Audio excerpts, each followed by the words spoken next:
바울과 바나바가 1차 전도 여행을 마치고요.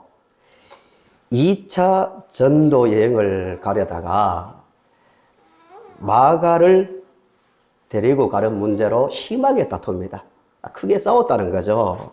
그래서 같이 못 가겠다고.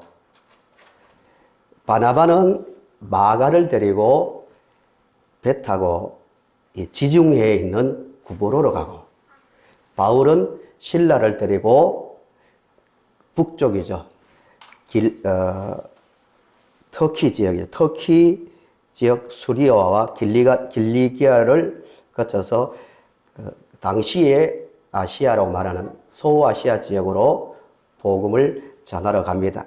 바울과 실라가 지금의 터키 지역에서 복음을 열심히 전했는데, 교회가 1차 때 갔던 교회들이겠죠. 아주 굳건하게 세워지고 또 많은 사람들이 날마다 예수를 믿는다고 몰려왔습니다. 성공적으로 아시아 지역에서 사역을 하고 있는데, 그런데 성령이 6절에서는 성령이라 말하고 7절에서는 예수의 영이라 말하죠. 같은 존재지요. 아시아에서 복음을 전하지 못하도록 계속 막는 거예요. 아무리 그 지역에서도. 왜냐하면 말씀을 잘 받아들이거든요. 교회도 든든히 세워지고 수많은 사람들이 예수님을 영접하니까 할 일이 많잖아요. 그런데도 계속 막는 거예요. 그 일을 떠나서 이제 그만하라고. 그래서 끝나는 환상까지 보여줍니다. 환상까지 보여서 바다를 건너 에게해를 건너 유럽인 마케도냐, 지금으로 마케도니아를 하죠. 마케도니아 지역으로 이제 건너갑니다. 지도를 내용 이해를 위해서 보시기 바랍니다.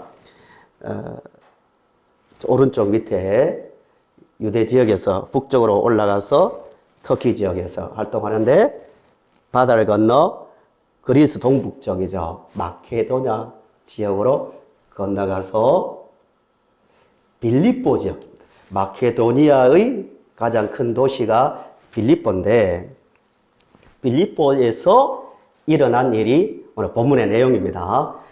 빌립보 감옥에서 감옥을 지키던 간수가 자기 칼을 빼서 자결을 하려고 합니다.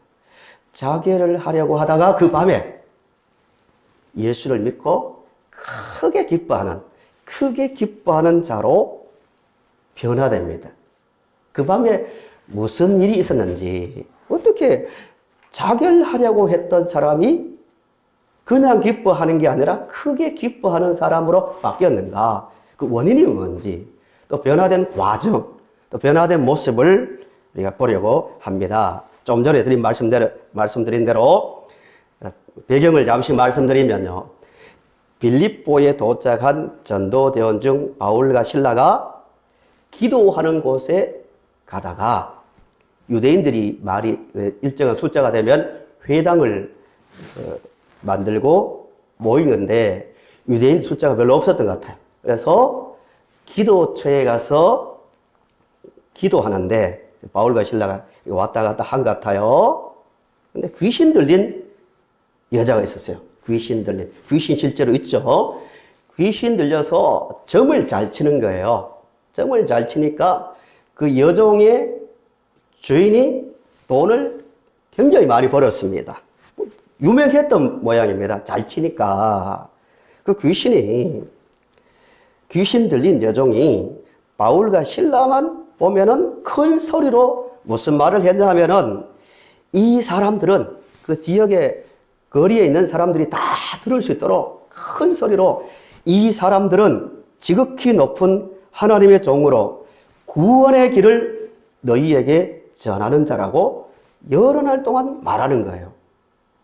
이 사람들은 바울과 실라를 보고 하는 말이죠. 전도자를 보고 하는 말이죠. 이 사람들은 지극히 높은 하나님의 종으로 구원의 길을 너희에게 전하는 자라고 계속 여러 날 말하는 거예요.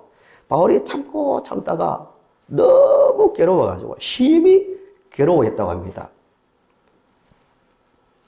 질문입니다. 아니, 바울과 실라가 왜 이렇게 크게 괴로워했을까요?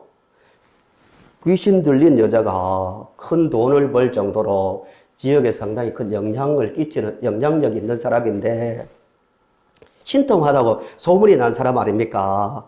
그러면 좋은 일 아니에요? 바울과 실라를 보고 저 사람들은 지극히 큰 하나님의 종이다. 구원의 길을 너희들에게 전하는 자다. 이러면 전도하는데 좋지 않을까요? 우리가 들어봐야겠다. 보통 그 사람이 아닌 귀신 들린 사람이 점을 잘 치는 여자가 저런 말을 한다. 뭔가 있다 하고 바울에게 몰려갈 것 같지 않아요? 그럼 좋잖아요. 그런데 왜 심히 괴로워했을까요? 뭐 때문에? 당연하죠. 귀신이 하나님의 일에 복음을 전하는 일에 도움을 줄 리가 없죠. 귀신이 복음을 사역을 방해하기 위해서 전략을 쓴 거예요. 그 지역 사람들에게 바울이 전하는 우리가 말한 이 복음이나 자기들이 믿는 신이나 귀신의 역사나 별 차이가 없다. 알고 보면 다 비슷하다. 이런 복음에 혼란을 주기 위해서, 사역의 방해를 위해서 그렇게 했기 때문에 바울이 심히 괴로워했다는 겁니다. 이런 점에서 우리도요, 복음의 내용도 정확하게 우리가 전해야 되지만 복음을 전하는 방법도 성경적이 되어야 됩니다. 비인격적이 되면 안 된다는 거예요. 전하는 방법도 하나님 보시기에 아름다워야 합니다. 여러 날 참다가 바울이 귀신을 이제 쫓아냅니다. 나가라고. 귀신을 쫓아내니까 그 여종이 뭘 못하겠습니까? 점을 못 치는 거죠. 점을 못 치니까 뭘 못 봅니까? 주인이 돈을 못 버는 거죠. 귀신이 여종의 주인이 화가 난 거죠. 돈이 떨어지니까. 돈이 안 들어오니까 분노하는 거예요. 그래서 그 지역 사람들을 선동하는 겁니다. 선동하면서 무슨 말을 하자면은 우리 로마 사람들이, 우리 이 지역 사람들이 받아들일 수 없는 풍속을 전하고 이 성을 굉장히 혼란스럽게 한다고 선동하니까 그 지역 사람들이 일제히 일어나서 로마 관원에게 고발하는 거예요. 로마 지도자들이 가장 경계하는 게 민중 반란이거든요. 그것만 안 하면 질서만 잡아주면 크게 관여하지 않았습니다.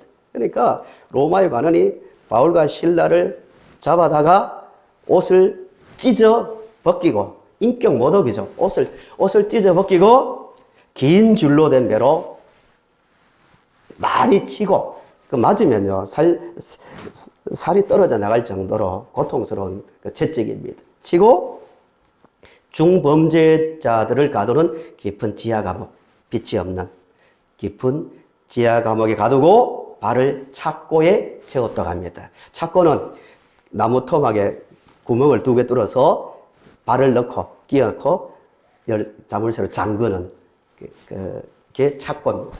고통스럽죠. 매를 맞았죠. 옷이 다 찢겨져 벗겨졌죠. 깊은 감옥에 갇혀졌습니다. 그런데 그 밤에 한밤중에 바울과 실라가 기도하고 하나님을 찬송합니다. 제수들이 다 들어요. 제수들이 다 들었는데 그때 큰 지진이 일어나서 땅이 흔들리고 감옥 문이 다 열렸습니다. 간수가 자다가 보니까 옥문이 다 열렸거든요. 제수들이 도망간 줄 알고 칼을 빼어 자결하려고 했는데 그 밤에 그 사람이 예수를 믿고 크게 기뻐하는 사람으로 바뀌었다.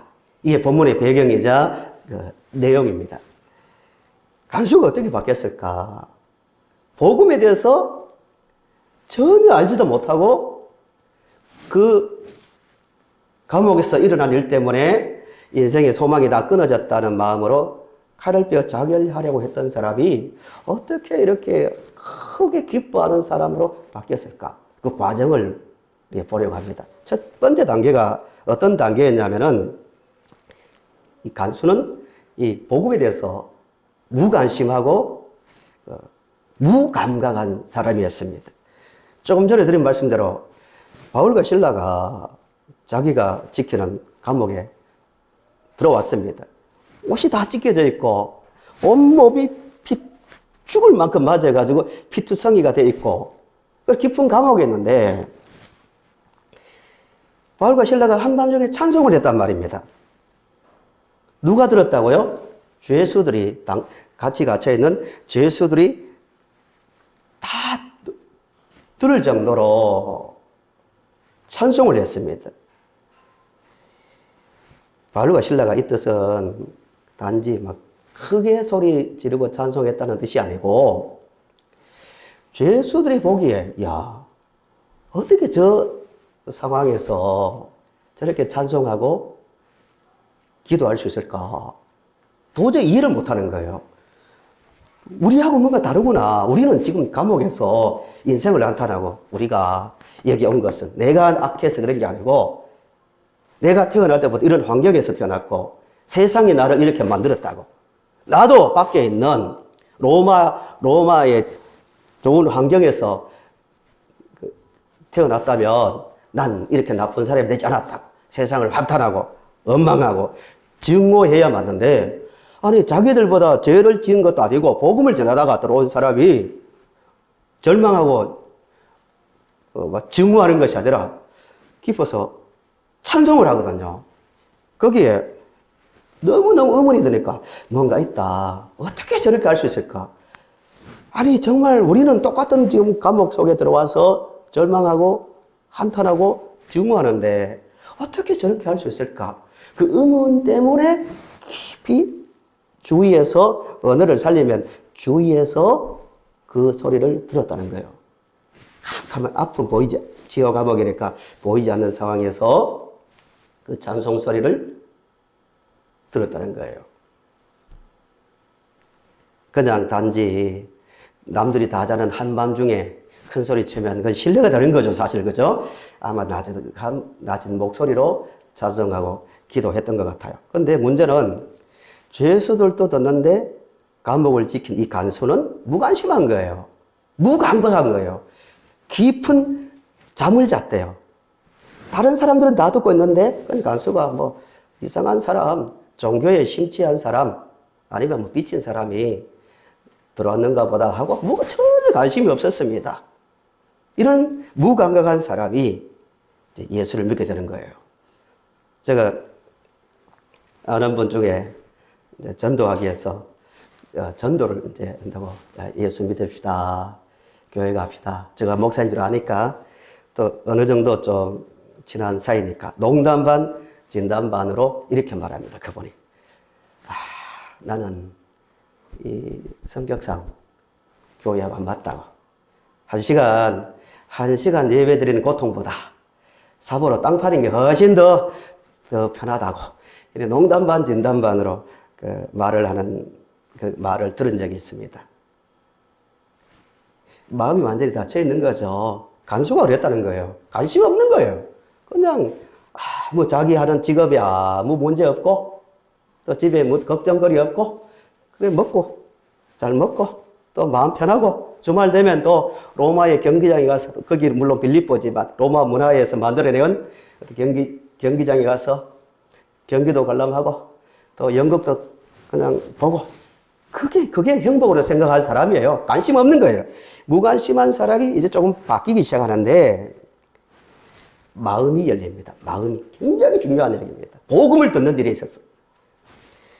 땅이 흔들리고 감옥문이 다 열려서 자다가 보니까 소리 나서 깨워보니까 감옥문이 다 열려 있거든요. 어떻게 생각하겠습니까?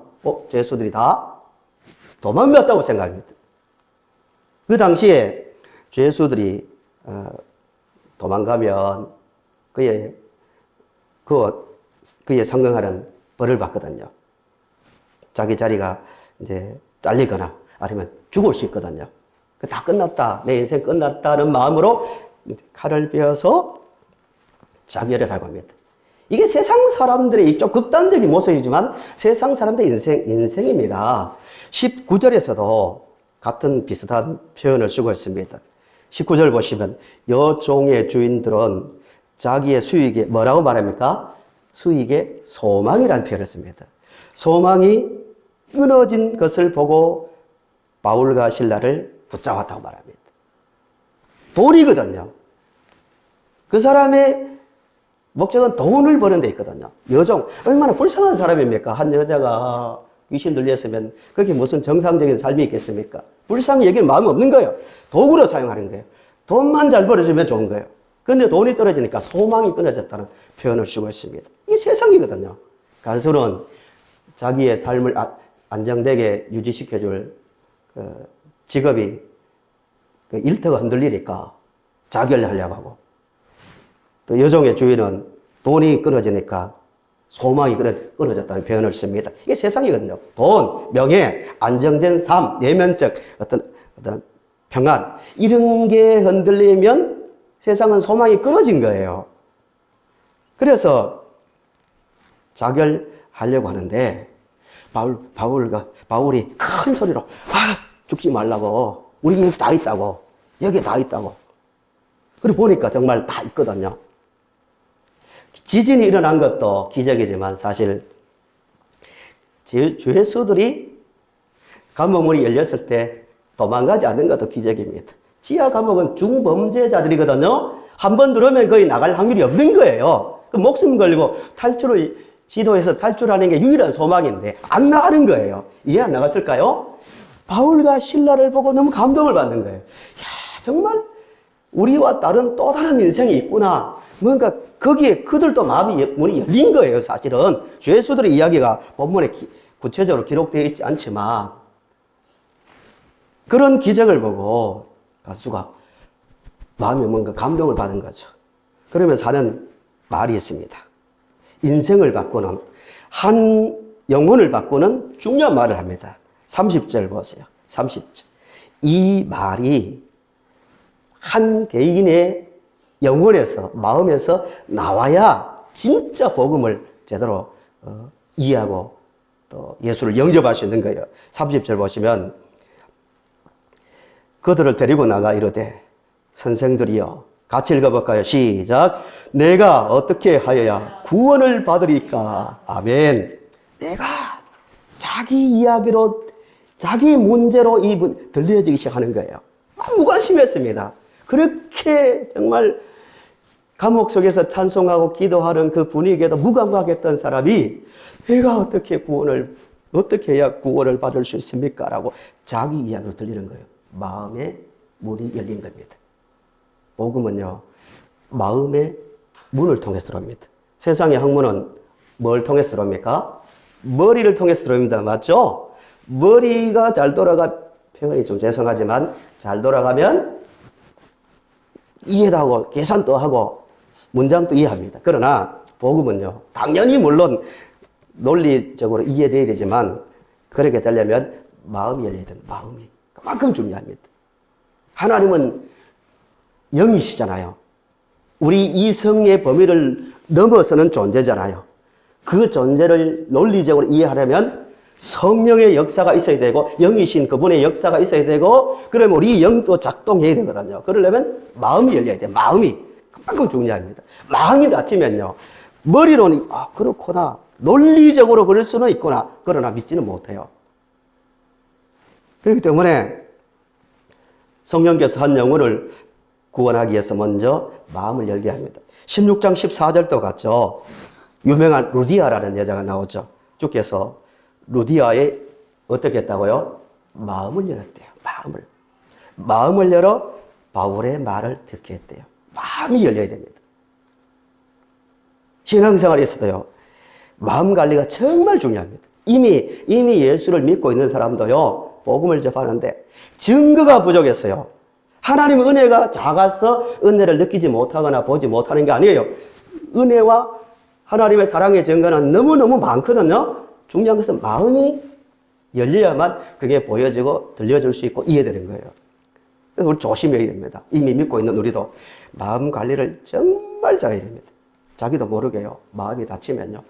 이전에 느끼던 은혜가요. 찬송 부를 때 감사해서 눈물도 흘렸고, 또 기뻐도 했고, 고난 중에도, 그래, 맞아. 나는 구원받은 사람이야. 감사했던 사람이 은혜가 느껴지지 않을 수 있습니다. 마음이 다쳐버리면 마음을 관리를 정말 잘해야 됩니다.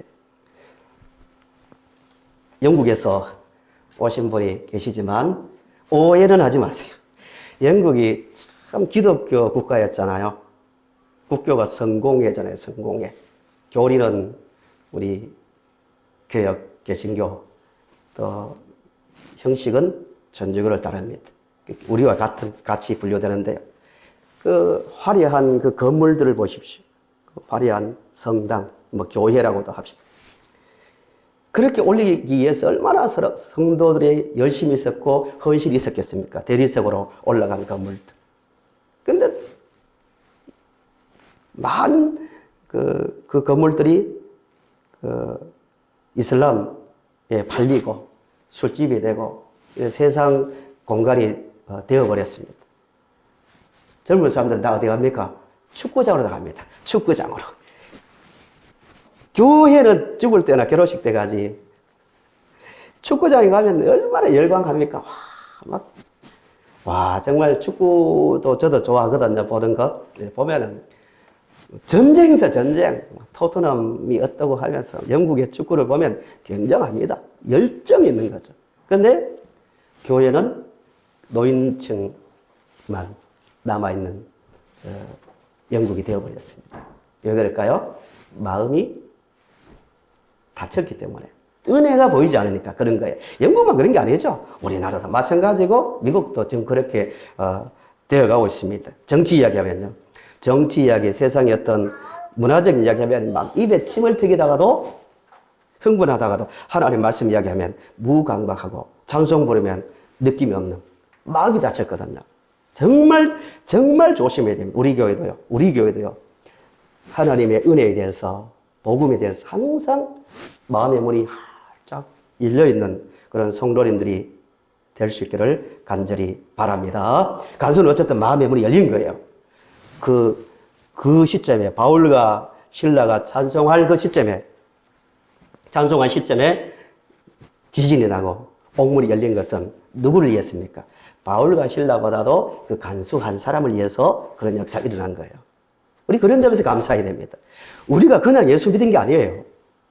예수를 믿는다는 것. 우리는 뭐 논리적으로 믿고 감정적으로 믿고 의지적으로 믿고 있지만 사실 한편으로 생각하면 기적이거든. 기적요.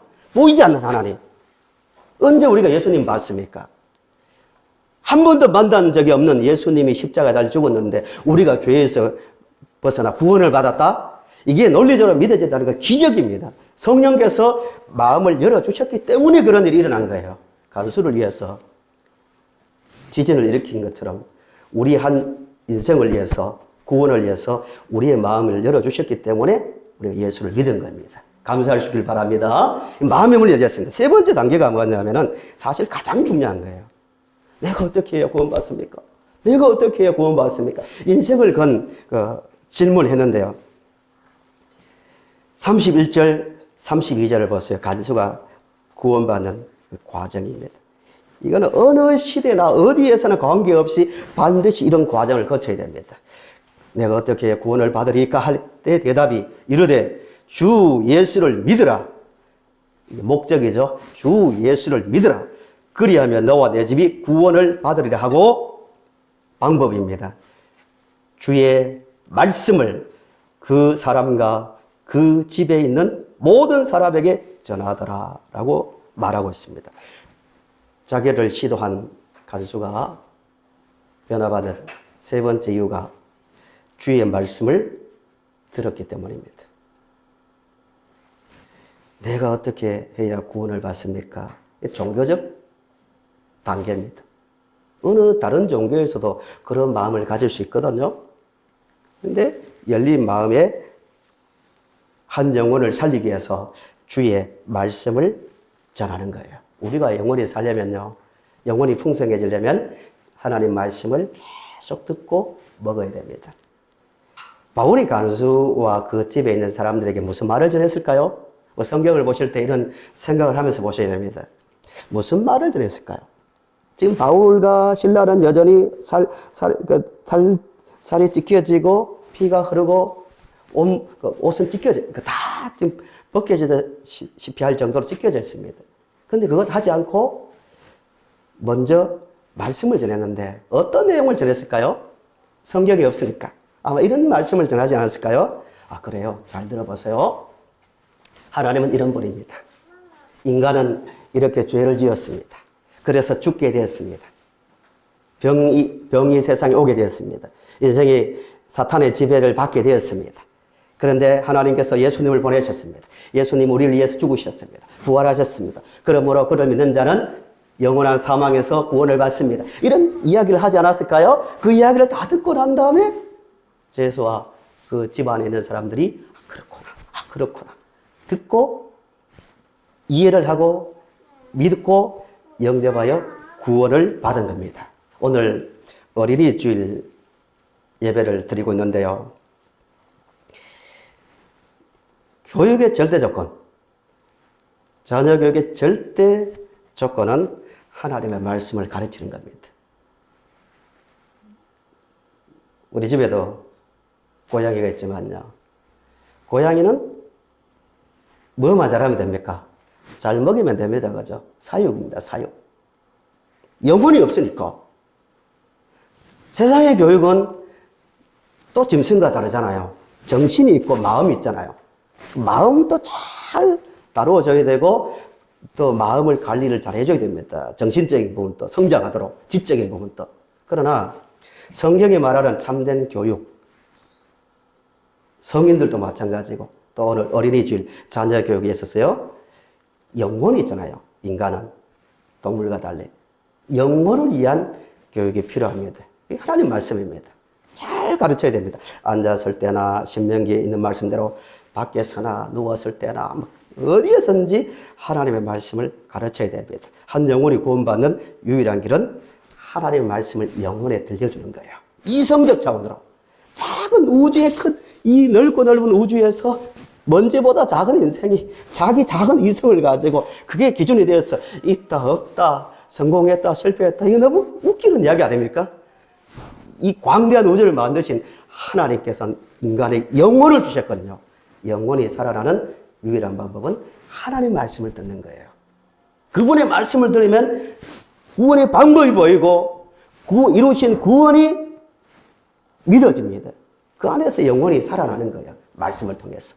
간수가 말씀을 듣는 가운데 예수를 믿고 세례를 받아 구원을 받았습니다. 근데 구원받은 간수에게 나타나는 그 모습입니다. 우리 교회에 반드시 나타나야 될 모습입니다. 예수를 믿고 구원받았다면 나와야 될 모습. 33절, 34절을 보세요. 33절, 34절. 그 밤에, 이제 말씀을 들은 밤이죠. 그 밤, 그 시각에 간수가 그들을 데려다가 그 맞은 자리를 씻어주고 자기와 그 온 가족이 다 세례를 받은 후 그들을 데리고 자기 집에 올라가서 음식을 차려주고 그와 온 집이 하나님을 믿음으로 어떻게 되었다고요? 크게 기뻐하니라. 누가가 그 사람의 모습을 보고 크게 기뻐하니라라고 말하고 있습니다. 얼마나 기뻤길래 크게 기뻐했대요. 자결하려 했던 사람이 몇 시간 전에 나 인생 생각해 보니까 다 끝났다. 삶에 의미가 없다. 희망도 없다. 그 마음에서 자결하려고 한 게 아닙니까?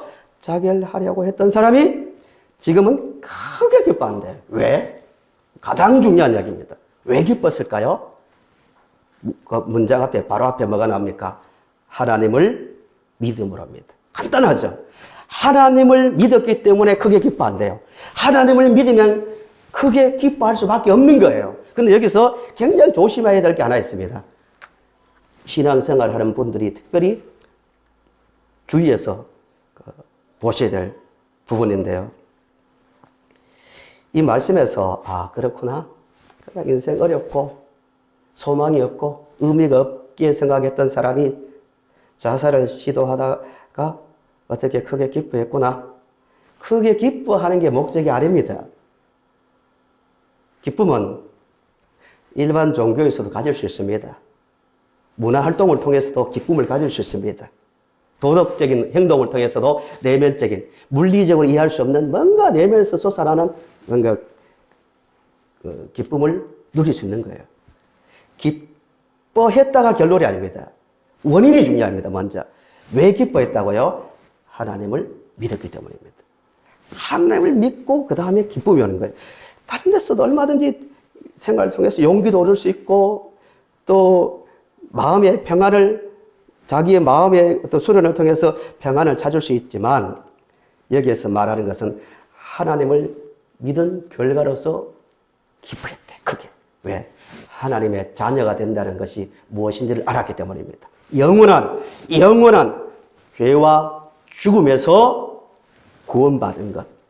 이게 하나님을 믿는 거 아니에요? 결과 아닙니까? 그걸 아니까 크게 기뻐했다는 거예요. 창조주요, 생명의 주인이신 하나님의 자녀가 된 기쁨, 그 기쁨의 그 은혜로 인한 결과가 크게 기뻐했다는 겁니다. 성도 여러분, 자신을 한번 돌아보세요. 우리가 살아가는데 내 인생 생각해 보니까 난 너무 기쁘다고. 정말 크게 기뻐하고 있습니까? 기뻐하고 있다면 그 원인이 뭔지를 생각해 보라는 겁니다. 하나님을 믿음으로. 여덟 글자입니다. 이 하나로 모든 것이 정리되어야 됩니다. 바울과 실라가 감옥에서 찬송했는데요. 하나님 풀어주세요. 너무 고통스럽습니다. 억울합니다. 하나님 이렇게 믿음 있지 않습니까? 좀 여기에서 벗어나게 해주세요. 이런 찬송과 기도가 아니라 아마 바울과 실라도 하나님을 믿음으로 하나님의 자녀가 되었다는 것 때문에 기뻐했을 거예요. 찬송했단 말입니다. 기쁜 감옥 속에서도 찬송했다면 우리 마땅히 하나님의 자녀가 되었다는 이유 하나 때문에 우리는 찬송하고도 남아야 됩니다. 찬송가 95장에 있는 가사대로 나의 기쁨 나의 소망 되시며 나의 생명이 되신 주, 밤낮 불러서 찬송을 드려도 늘 아신 마음뿐일세. 밤낮 불러도 아신 마음뿐이라는 그 기쁨이 성도들 마음에 가득 찰 수 있기를 바랍니다. 말씀의 결론입니다. 성도 여러분, 인생의 의미가 어디에 있습니까? 나는 이것 때문에 인생을 살아간다. 그 의미가 어디에 있습니까? 세상적인 것이 있다면 그것이 흔들릴 때, 무너질 때 다 끝나는 겁니다. 무너지지 않는 천지를 만드신 하나님의 자녀가 되었다는 그 기쁨을 가지고 그 인생의 의미를 가지고 늘 기뻐하며 살아가는 성도님들이 되시기를 바랍니다.